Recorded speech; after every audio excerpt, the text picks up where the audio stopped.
और यूक्रेन में बड़े बड़े झटके झेलने वाली रूसी सेना लगातार आगे बढ़ रही है। मारिउपोल जैसे शहर पर कब्जा करने के बाद अब पुतिन की सेना का प्लान और ज्यादा घातक हो गया है। इस बात का खुलासा खुद रूसी सेना के बड़े अधिकारी ने किया है कि अब रूस की सेना का काफिला दक्षिणी यूक्रेन और पूर्वी डोनबास पर शिकंजा कसने के लिए आगे बढ़ चुका है। कौन है रूसी सेना का वो अधिकारी जिसने पुतिन की नई साजिश का पर्दाफाश किया है, इस रिपोर्ट में आपको दिखाते हैं।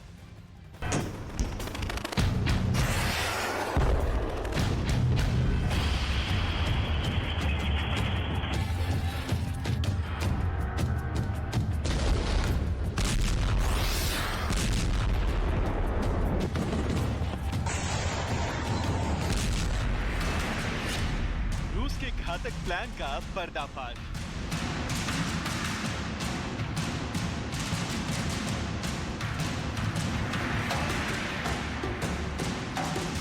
सीज़फायर के मूड में नहीं है पुतिन।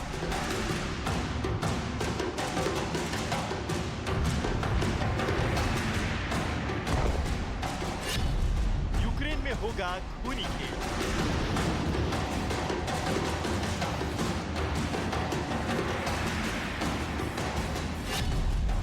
सेना का छुपा रास्ता।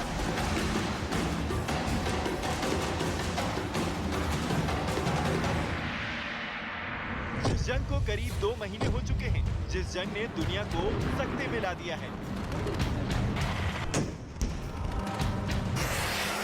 जिस जंग में अब तक हजारों लोग अपनी जान गंवा चुके हैं,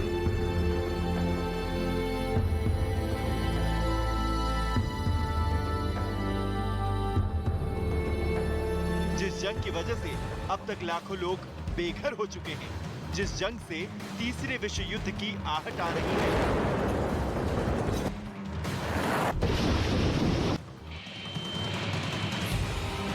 वही जंग सीज़फायर की तमाम कोशिशों के बावजूद विध्वंस की लपटों में घिरती जा रही है। यहाँ न तो पुतिन को अपने देश पर लगे प्रतिबंधों का फिक्र है, न ही खुद की सेना को हो रहे नुकसान की।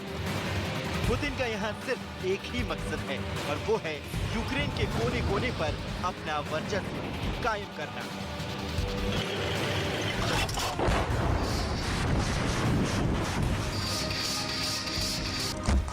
और इस बात का दावा किसी और ने नहीं बल्कि रूसी सेना के बड़े अधिकारी ने किया है।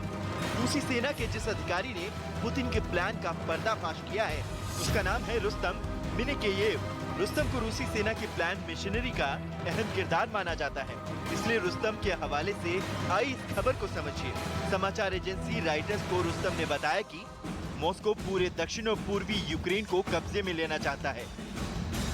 इतना ही नहीं, रुस्तम ने दावा किया है कि रूस फिलहाल युद्ध विराम के मूड में बिल्कुल भी नहीं है। क्रेमलिन की तरफ से साफ किया गया है कि युद्ध खत्म होने वाला नहीं है। साथ ही पुतिन की सेना का अब सीधा लक्ष्य दक्षिण यूक्रेन पर कब्जा करने का है। रूस जिस तरह से भारी भरकम नुकसान झेलने के बाद भी आक्रामक बना हुआ है, उसने यूक्रेन के राष्ट्रपति जेलेंस्की की फिक्र को और ज्यादा बढ़ा दिया है। यही वजह है कि एक बार फिर यूक्रेन के राष्ट्रपति जेलेंस्की ने लोगों से मदद के लिए साथ आने की अपील की है। यूक्रेन में रूस का आक्रमण अभी शुरुआत है। मृत्यु पर जीवन की जीत में विश्वास करने वाले देश आगे आए। ऐसे देशों को हमारी मदद करनी चाहिए, क्योंकि हम कतार में सबसे पहले हैं और कौन आगे आकर मदद करेगा। जिस तरह से जेलेंस्की का बयान आया है और जैसे पुतिन की सेना के अधिकारी ने संकेत दिए हैं, उससे एक बात तो साफ हो जाती है कि आने वाले दिनों में दक्षिणी और पूर्वी यूक्रेन में भयंकर रक्तपात देखने को मिल सकता है, क्योंकि लगातार खिंच रही जंग ने जहां पुतिन का पारा हाई रखा है, वहीं रूस को होने वाले एक एक नुकसान का बदला पुतिन चुकाना चाहते हैं।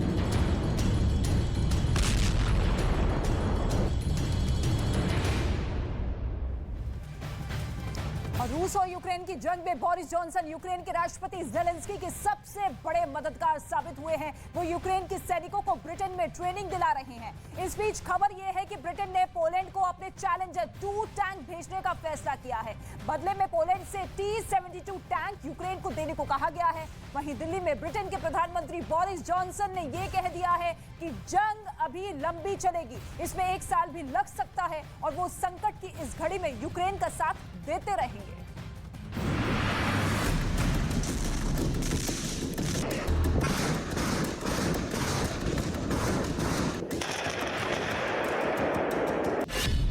यूक्रेन का सबसे बड़ा मददगार ब्रिटेन।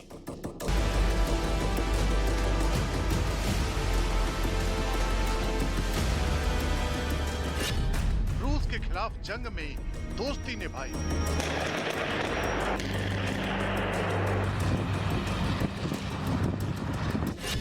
यूक्रेन के सैनिकों को दी युद्ध की ट्रेनिंग।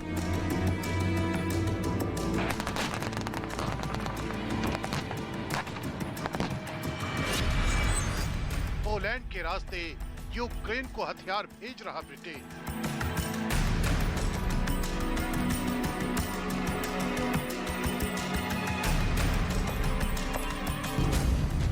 ब्रिटेन के प्रधानमंत्री बोरिस जॉनसन इस वक्त भारत दौरे पर हैं।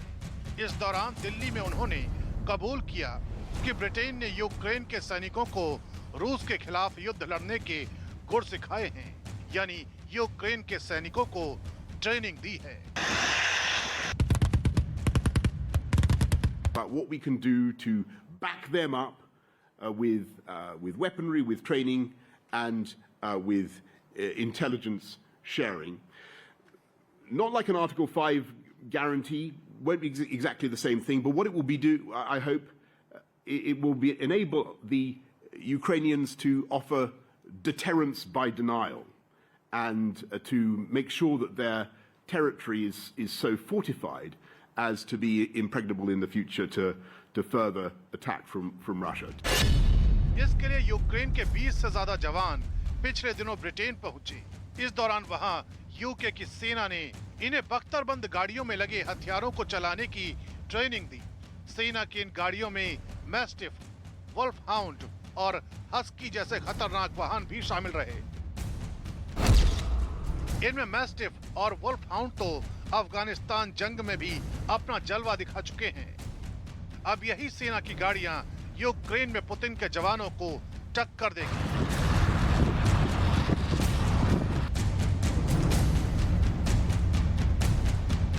क्योंकि बताया गया कि ज़ेलेंस्की की सेना को इस तरह की करीब 120 गाड़ियां दी जाएंगी। चूंकि रूस से जंग में अमेरिका और ब्रिटेन सीधे तौर पर लड़ाई नहीं लड़ रहे हैं, इसलिए यूक्रेन को हथियारों की सप्लाई भी गुप्त तरीकों से की जा रही है।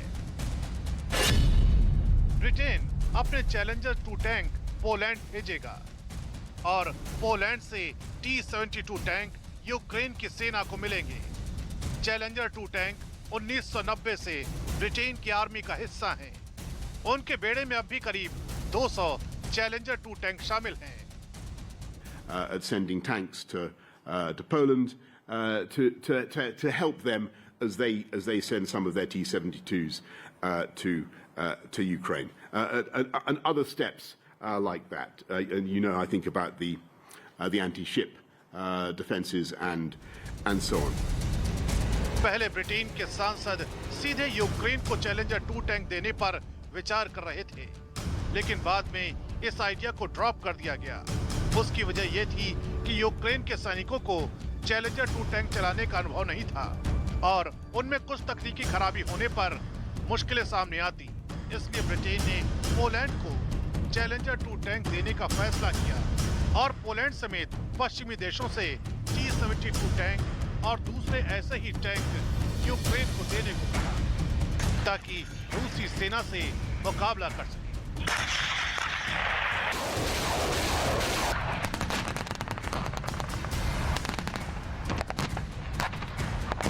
इससे पहले जर्मनी के चांसलर ने कहा था कि अगर नेटो देशों ने डायरेक्ट हथियार या टैंक भेजे तो ये जंग नेटो देशों के खिलाफ मर जाएगी और फिर तीसरा विश्व युद्ध होने से कोई नहीं रोक पाएगा।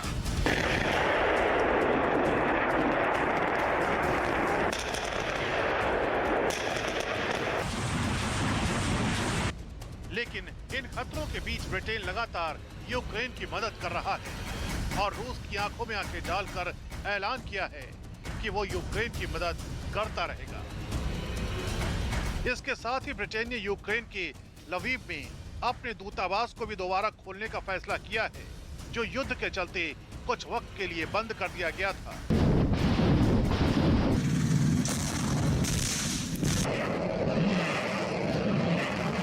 रही है ना आपको। नहीं था कि काला सागर में तैनात उसके जंगी जहाज की तबाही की असल वजह क्या है। रूस ये भी नहीं मानने को तैयार था कि उसे मॉस्कवा नाम के जंगी जहाज के डूबने से कितना नुकसान हुआ, लेकिन अब रूस ने ये कबूल कर लिया है कि आखिर मॉस्कवा के डूबने से उसे कितना बड़ा झटका लगा है। रूस अब ये भी कबूल कर रहा है कि आखिर मॉस्कवा की बर्बादी की असल वजह क्या थी।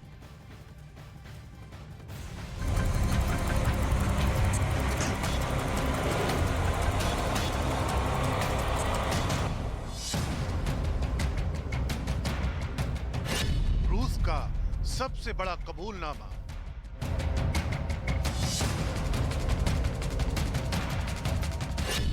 जंगी जहाज की तबाही का सबसे बड़ा सच।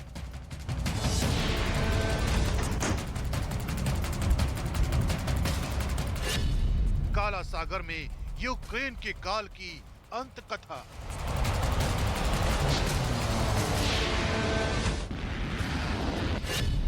रूस के कबूलनामे में कितना सच, कितनी साजिश।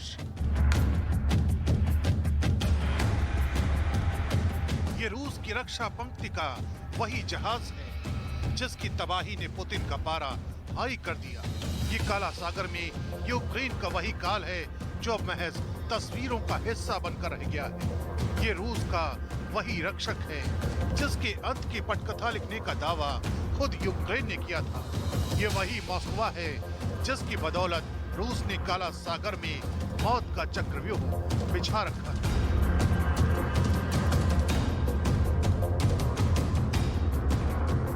लेकिन इसी जहाज की तबाही रूस के गले की फांस बन गई। अभी तक न रूस इसकी तबाही का सच कबूल कर पा रहा था और न ही रूस ये बताने को तैयार था कि आखिर वो कौन सी वजह थी जिसने मॉस्कवा को समंदर की गहराइयों में धकेल दिया।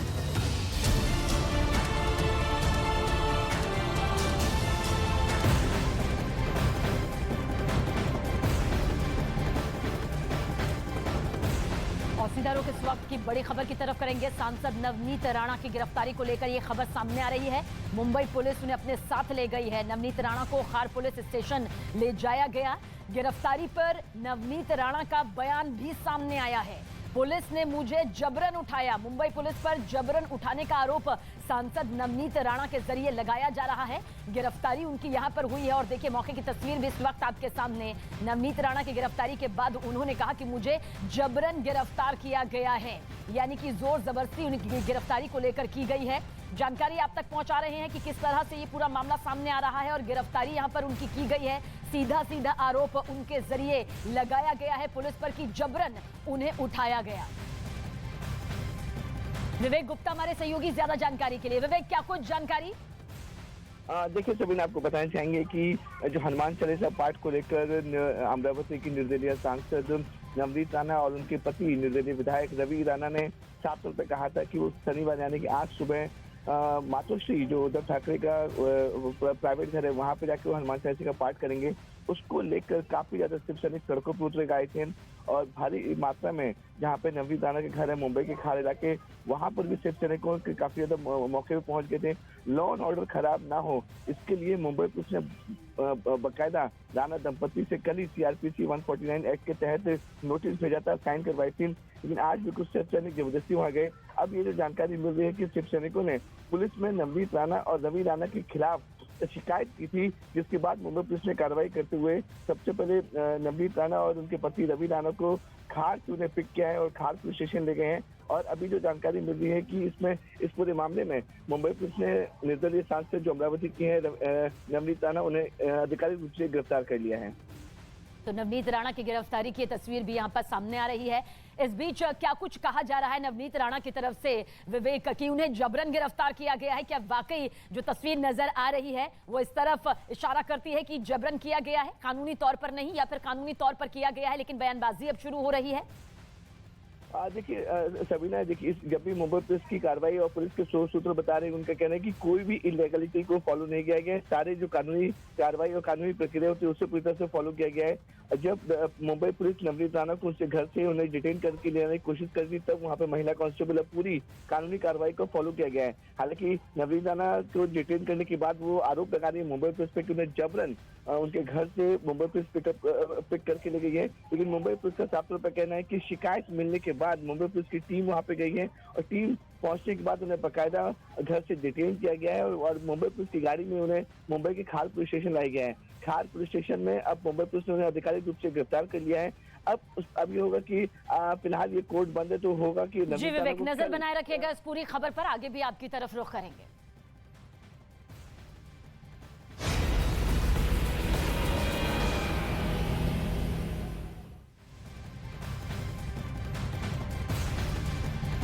तो यूक्रेन में ज़ेलेंस्की वो करने जा रहे हैं जिससे पुतिन की गर्दन उनके कब्जे में आ जाएगी। यूक्रेन से बहुत चौंकाने वाली रिपोर्ट सामने आ रही है। इस डेंजरस प्लान का कच्चा चिट्ठा जो है वो आपको सबसे पहले दिखाएंगे और साथ ही आपको ये भी बताएंगे कि चीन से 2 बहुत पावरफुल वॉरशिप कैसे वर्ल्ड वॉर भड़काने वाली एक्सरसाइज में उतार दिए गए। धोखेबाजी के एक्सपर्ट कहे जाने वाले शी जिनपिंग रंगे हाथों एक्सपोज हो गए हैं। ऐसी रिपोर्ट्स मिली है कि चीन ने व्लादिमीर पुतिन की पीठ में छुरा घोंपा है। शी जिनपिंग ने गुपचुप तरीके से यूक्रेन को वो हथियार बेच दिए जो पुतिन की सेना को मौत के घाट उतार रहे हैं। लेकिन कच्चा चिट्ठा में सबसे पहले आप देखिए पुतिन की लाइफलाइन आखिर क्यों खतरे में आ गई।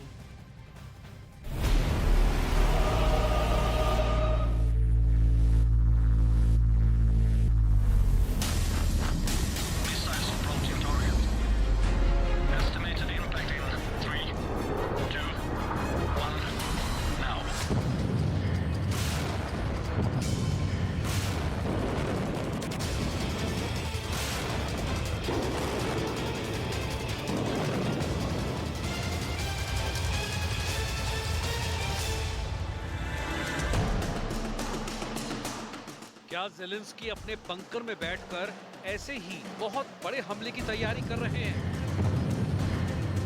एक बार फिर देखिए, जब मिसाइल पुल से टकराती है तो कमांड सेंटर में धमाका कैसा नजर आता है।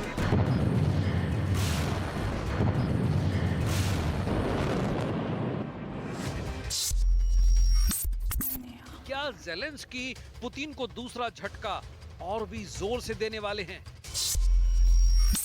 क्या मॉस्को के बाद ज़ेलेंस्की के टारगेट पर पुतिन की लाइफलाइन आ चुकी है?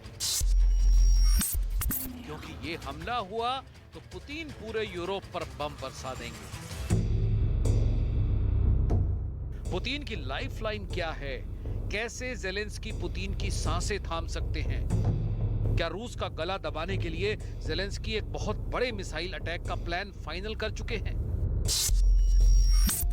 ज़ेलेंस्की की पुल वाली साजिश के बारे में सुनेंगे तो पुतिन की तरह आप भी हैरान रह जाएंगे। ये है पुतिन की वो लाइफलाइन जिसने क्राइमिया पर रूस के कब्जे को पिछले कुछ सालों में और मजबूत कर दिया है। ये है क्राइमिया ब्रिज। इस ब्रिज के सामरिक मायने बहुत ज्यादा है। समंदर के बीचों बीच बना ये वो पुल है जो आज यूक्रेन में चल रहे युद्ध के पीछे कई वजहों में से एक है। ये पुल क्राइमिया पर रूस की हुकूमत को मजबूत करता है। लेकिन अब यूक्रेन में ज़ेलेंस्की अपनी सेना के कमांडर्स के साथ मिलकर इसी पुल को मिसाइल से उड़ाने की प्लानिंग कर रहे हैं। ऐसा इसलिए कहा जा रहा है क्योंकि यूक्रेन के national security and defence council के चेयरमैन ओलेस्की डेनिलोव ने कहा है कि अगर क्राइमिया ब्रिज को निशाना बनाने के लिए हमें कोई मदद करे तो बहुत अच्छा होगा।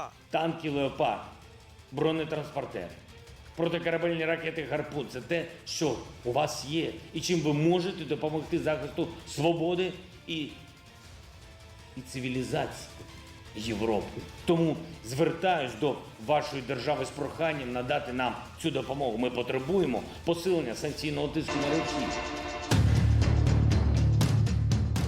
पश्चिमी मीडिया और उसके अखबार भी इसी खबर से पटे पड़े हैं। हेडलाइंस में बताया जा रहा है कि कैसे रूस का ये नया पुल ज़ेलेंस्की के टारगेट पर आ गया है। सब क्राइमिया ब्रिज की ही बात कर रहे हैं।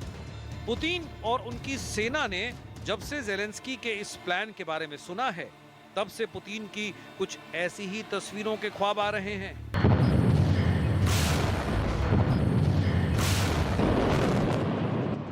रूस को खतरा है कि ज़ेलेंस्की क्राइमिया ब्रिज का भी वही हाल कर सकते हैं जो उनकी मिसाइलों ने मॉस्को का किया।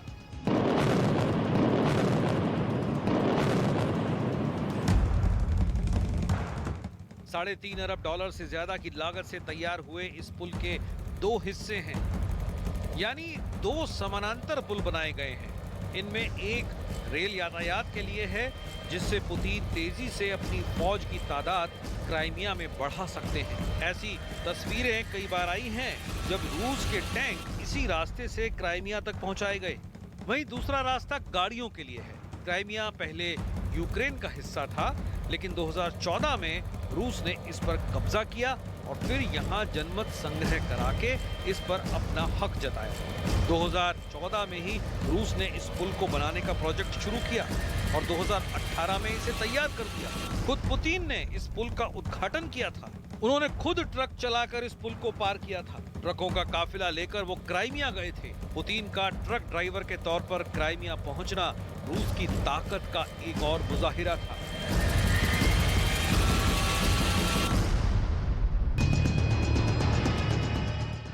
लेकिन इससे भी बड़ी पावर प्रोजेक्शन पुतिन ने जून 2020 में की, जब क्राइमिया को रूस से जोड़ने वाला रेलवे पुल भी तैयार हो गया।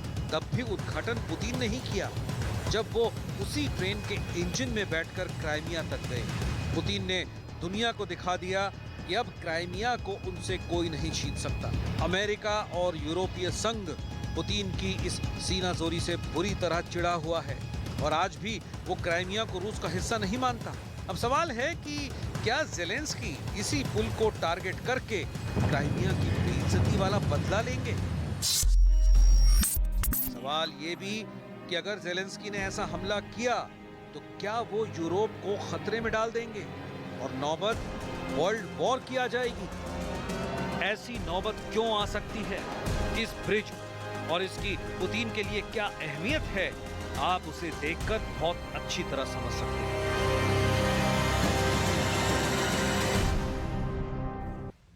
क्राइमिया ब्रिज सिर्फ व्लादिमीर पुतिन का गुरूर ही नहीं बल्कि सामरिक लिहाज से भी ये रूस के लिए बहुत खास अहमियत रखता है। कैसे आपको बताते हैं, दरअसल ये समंदर पर बना 19 किलोमीटर लंबा वो पुल है जो क्राइमिया और रूस के मेनलैंड को जोड़ता है। ये पुल अज़ोव सागर और काला सागर के बीच बनाया गया। ये पुल क्राइमिया और रूस के बीच कर्च स्ट्रेट, जो एक समंदर का छोटा सा गलियारा है, उसके दोनों किनारों को कनेक्ट भी करता है। इस पुल पर हमला हुआ तो क्राइमिया रूस से कट जाएगा। ये पुल टूटा तो क्राइमिया को किसी भी युद्ध में बचाकर रखना रूस के लिए मुश्किल होगा और इस पुल को अब नेपट्यून या फिर उसकी जैसी मिसाइल से तबाह करने की प्लानिंग भी की जा रही है।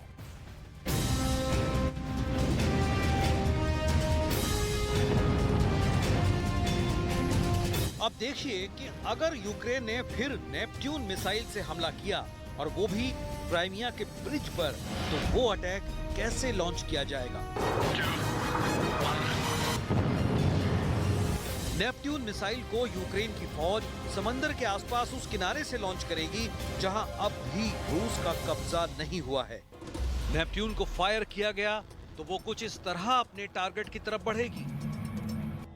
दुश्मन के रडार से बचने के लिए ये मिसाइल अपने टर्मिनल फेज यानी आखिरी दौर की उड़ान के दौरान समंदर की सतह से 10 मीटर की ऊंचाई पर उड़ती है। जब टारगेट करीब आता है तो ये 3 मीटर तक की ऊंचाई पर पहुंच जाती है।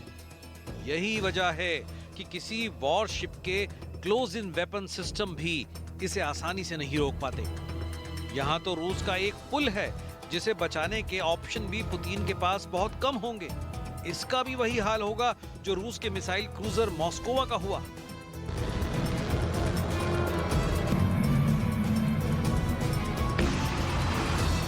ये मिसाइल समंदर की सतह से चिपक कर उड़ती है। इस रफ्तार पर किसी मिसाइल को निशाना बनाना आसान नहीं होता। इसी तरह ये मिसाइल मॉस्को के करीब पहुंच गई थी और फिर हुआ ऐसा धमाका जिसने रूस की नेवी को हिलाकर रख दिया। यूक्रेन ने इस हमले में 2 नेपट्यून मिसाइलों का इस्तेमाल किया था। इस हमले में इससे भी ज्यादा मिसाइल इस्तेमाल की जा सकती हैं। नेपट्यून मिसाइल आवाज की रफ्तार से कम स्पीड से चलती है, यानी करीब 1000 किलोमीटर प्रति घंटा। करीब 4.5 मीटर लंबी इस मिसाइल का वजन 850 किलो से ज्यादा होता है। इसमें इसका वॉरहेड ही 150 किलो का होता है। दरअसल ये रूसी मिसाइल KH-35 का ही एक रूप है, जिसके कई वर्जन हैं और इसकी रेंज 280 किलोमीटर तक मानी जाती है। अगर ज़ेलेंस्की ने इस हमले को अंजाम दिया तो समझ लीजिए कि पुतिन जिस गुस्से को मॉस्को के डूब जाने के बाद पी गए, वो एक ऐसे खतरनाक हमले के साथ बाहर निकलेगा जिसकी जद में पूरा यूरोप आएगा और फिर यूक्रेन की जंग विश्व युद्ध में तब्दील हो जाएगी। ये खतरा पूरी दुनिया जता रही है और भारत ने भी आगाह किया है कि यूक्रेन और रूस के बीच जल्द से जल्द युद्ध खत्म होना चाहिए। हमने यूक्रेन में तुरंत युद्ध विराम और समस्या के समाधान के लिए डायलॉग और डिप्लोमेसी पर बल दिया। हमने सभी देशों की क्षेत्रीय अखंडता और संप्रभुता के सम्मान का महत्व भी दोहराया।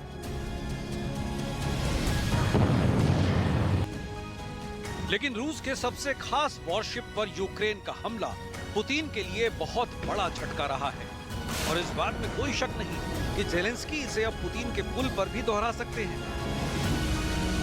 Жаль, Росія відкинула пропозицію встановити великоднє перемир'я.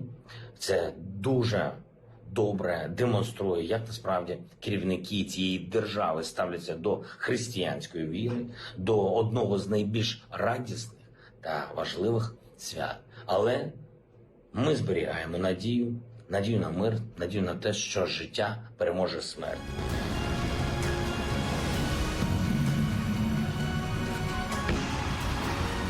यूक्रेन की ताकत अभी तक उसके डिफेंसिव मिसाइल सिस्टम में है, चाहे वो रूस की एयरफोर्स को रोकना हो या फिर उसके टैंक को। जहां रूस के फाइटर जेट्स को रोकने के लिए यूक्रेन ने अपने 3 एयर डिफेंस सिस्टम का बखूबी इस्तेमाल किया है। इनमें बक एयर डिफेंस सिस्टम है, S-300 भी है और कंधे पर रखकर फायर की जाने वाली स्टिंगर मिसाइल भी है। वहीं एंटी टैंक रोल में उसके पास जेवलिन से लेकर एनलॉ मिसाइल है, जिसने रूस के टैंकों को भारी नुकसान पहुंचाया है।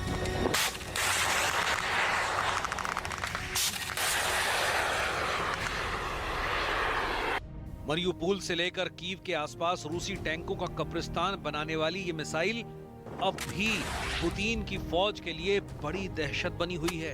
एनलॉ मिसाइल ब्रिटेन से सप्लाई की गई है और अब ये यूक्रेन की सभी इन्फेंट्री यूनिट का हिस्सा बन चुकी है। एक एनलॉ मिसाइल होती कैसी है, ये इसके अनपैकिंग वाले वीडियो में देखिए। ये मिसाइल, जिसकी कीमत 30 लाख रुपए से ज्यादा है, इसको 2 हिस्सों में पैक किया जाता है। पहले ऊपरी हिस्से वाली पैकिंग देखिए। इसे खोलेंगे तो अंदर काले रंग में एक और केस मिलेगा, जिसके अंदर एनलॉ मिसाइल लॉन्चर के साथ रखी होती है। 800 मीटर तक किसी टैंक को निशाना बनाने वाली ये मिसाइल टॉप एंगल से अटैक करती है और तब इसका निशाना बनने वाला टैंक पूरी तरह तबाह हो जाता है।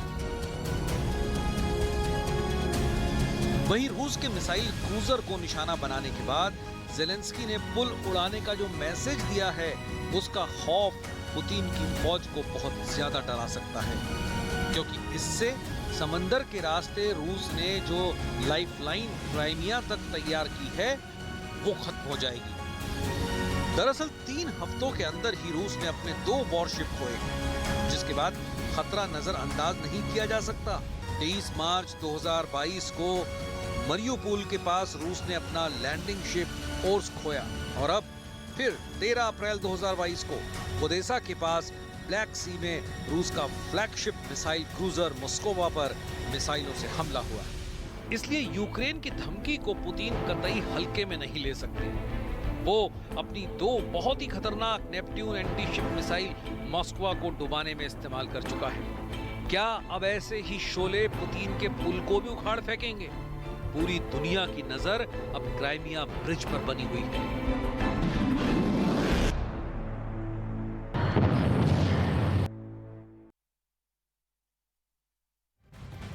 तो महातबाही महाबर्बादी की तस्वीरें लगातार सामने आ रही है। यूक्रेन के शहर बर्बाद हो रहे हैं। किस तरह से रूसी सेना को भी तगड़ा झटका लग रहा है यूक्रेनी सेना के जरिए, वो तस्वीरें भी सामने नजर आ रही हैं। लेकिन जिस पुल का हम जिक्र कर रहे हैं, पुल पर हमला हो ही ना हो, लेकिन पुतिन के हमलों ने यूक्रेन के एक शहर को खुले हुए कब्रिस्तान में तब्दील कर दिया है। मारियोपोल, जहां से महातबाही की तस्वीरें सामने आती रही हैं, जहां चारों तरफ लाशें बिखरी पड़ी हैं, दर्दनाक तस्वीरें, खौफनाक तस्वीरें सामने आ रही हैं, वहीं रूस का दावा सामने आया है कि शहर पर उसका कब्जा है। लेकिन ज़ेलेंस्की के एक दावे ने किस तरह से इस पर ब्रेक लगा दिया है, वो आप देखें।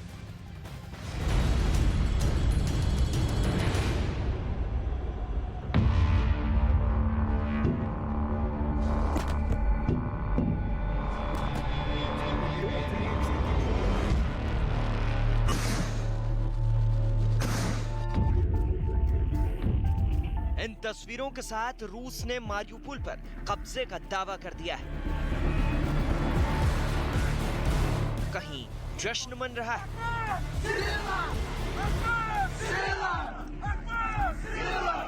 तो कहीं रूस का झंडा बुलंद किया जा रहा है। व्लादिमीर पुतिन ने तो मारियुपोल की जीत पर अपनी सेना को बधाई तक दे डाली। Так он бы и ползать там под землей по этим промышленным объектам. Заблокируйте эту промышленную зону так, чтобы муха не пролетела.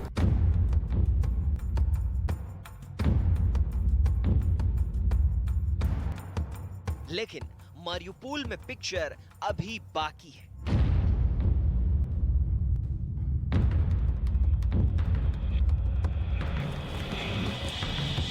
मारियुपोल में रूसी सैनिकों से लोहा लेती यूक्रेन की ये अजोव बटालियन है, जो किसी भी कीमत पर मारियुपोल पर कब्जे से इनकार कर रही है। अजोव बटालियन का कोई भी सैनिक अपनी मातृभूमि के 1 इंच पर भी रूसी अधिकार नहीं देखना चाहता। उन्हें मारियुपोल को आजाद करा लेने जैसे जुमलों से सख्त नफरत है। Сейчас через Харьковскую область, через Изюм стягиваются все войска, которые хотят перекидывать на Донбасс. Поэтому такие ключевые точки — это Волчанск, Купянск и Изюм. Они перекидывают это через Харьковскую область, и также какой-то процент перекидывают на сам Харьков. То есть вчера были бои,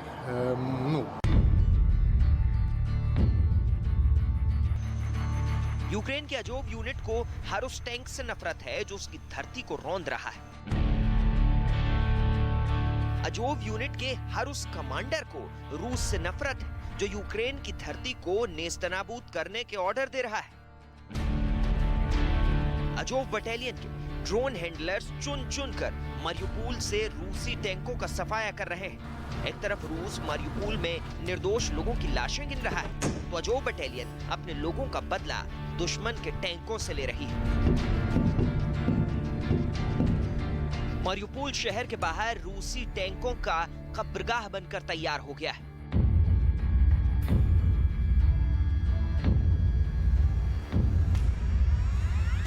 आप बस टैंक गिनते जाइए, आपकी गिनती खत्म हो जाएगी, लेकिन रूस के बर्बाद टैंक खत्म होने का नाम नहीं लेंगे। मारियुपोल की जंग में यूक्रेन ने जबरदस्त फाइट बैक किया है। यूक्रेन ने दावा किया कि जिन टैंकों ने मारियुपोल शहर में तबाही मचाई, शहर को खंडहर में तब्दील कर दिया, उन टैंकों को यूक्रेन के योद्धाओं ने ध्वस्त कर दिया। यूक्रेन की सेना खासकर रूस को हर मोर्चे पर मुंहतोड़ जवाब दे रही है।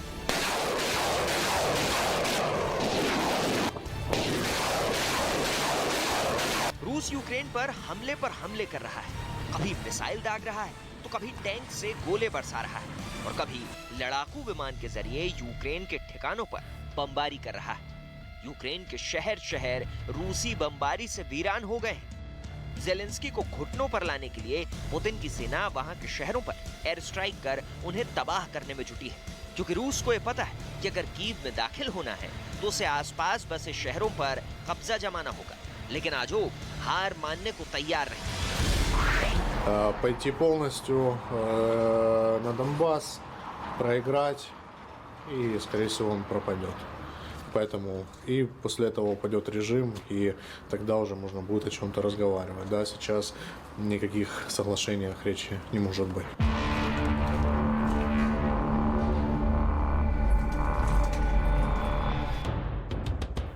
मारियुपोल में यूक्रेन के सारे सैनिक या तो मार दिए गए या फिर कैद कर लिए गए। लेकिन यूक्रेन में ज़ेलेंस्की की अज़ोव बटालियन के 800 सैनिक ऐसे हैं जो आज भी एक हारे हुए शहर को बचाने के लिए मोर्चा ले रहे हैं।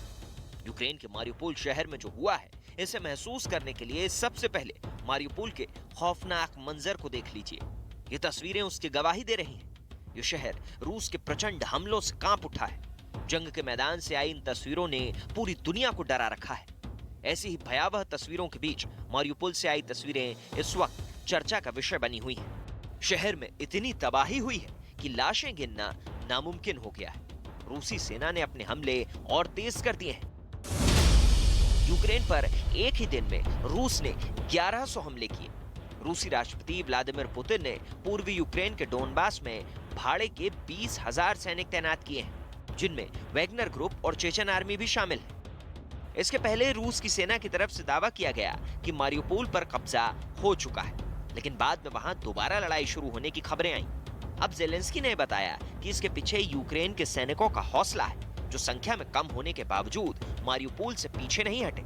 मारियुपोल में हालात बहुत बुरे हैं, लेकिन यूक्रेन के सैनिक युद्ध भूमि छोड़ने के लिए तैयार नहीं और अब भी लड़ रहे हैं। Цієї відповіді президента Російської Федерації, але якщо вірити тому, що написано, і те, що ви зараз озвучили, наскільки я розумію, складно сказати, що можна робити з людьми, яким байдуже. मारियुपोल से अज़ोव बटालियन भी लगातार कई तरह के वीडियो रिलीज कर रही है, जिससे रूस पर दबाव बनाया जा सके और अपने लोगों का मनोबल बढ़ाया जा सके, जिससे हर पल मंडरा रहे मौत के डर को दूर भगाया जा सके। ये वही अज़ोव फाइटर्स हैं जिनका प्रयोग यूक्रेन चेचन फाइटर्स के खिलाफ कर रहा है। अज़ोव फाइटर्स महायुद्ध से पहले यूक्रेन के नागरिकों को हथियार की ट्रेनिंग देने में भी शामिल रहा है। अज़ोव बटालियन की शुरुआत मई 2014 में हुई थी। यूक्रेन की तरफ से दावा किया गया कि उसने हवाई हमले में रूस के कई हथियार तबाह किए, जिसमें रूसी सैनिकों की मौत का भी दावा किया गया। यूक्रेन में सत्ता परिवर्तन के लिए पुतिन ने पहले अटैक एंड विन की रणनीति पर युद्ध शुरू किया था। उन्होंने यूक्रेन पर हमला किया और दुनिया को उससे दूर रहने की धमकी तक दे डाली। फिर धीरे धीरे खार्किव, चेर्नोबिल, चेर्निव और दूसरे इलाकों पर कब्जा करते हुए कीव की ओर बढ़ते रहे। लेकिन इस रणनीति में रूसी सेना को अच्छा खासा नुकसान उठाना पड़ा। आंकड़ों की माने तो यूक्रेन ने अब तक रूस के 21,200 सैनिक, 838 टैंक, 2,162 बख्तरबंद गाड़ियां, 397 artillery unit, 138 multi rocket launcher, 138 anti aircraft system, 176 लड़ाकू विमान, 153 हेलीकॉप्टर और 172 ड्रोन मार गिराए। Російські війська використовували авіацію для того, щоб знищувати навіть укриття, про які вони точно знали, що там немає нікого, окрім цивільних людей. За час бойових дій Росії проти Маріуполя в місті जानकारों की माने तो अगर पुतिन की सेना ठिकाने बनाकर हमले करने की रणनीति पर काम करेगी तो यूक्रेन का युद्ध अब लंबा खींचेगा, क्योंकि ना तो ज़ेलेंस्की हार मानने वाले हैं और ना ही झुकने वाले हैं, क्योंकि ये अंत नहीं, ये तो आगाज है। ज़ेलेंस्की के बदले की शुरुआत है।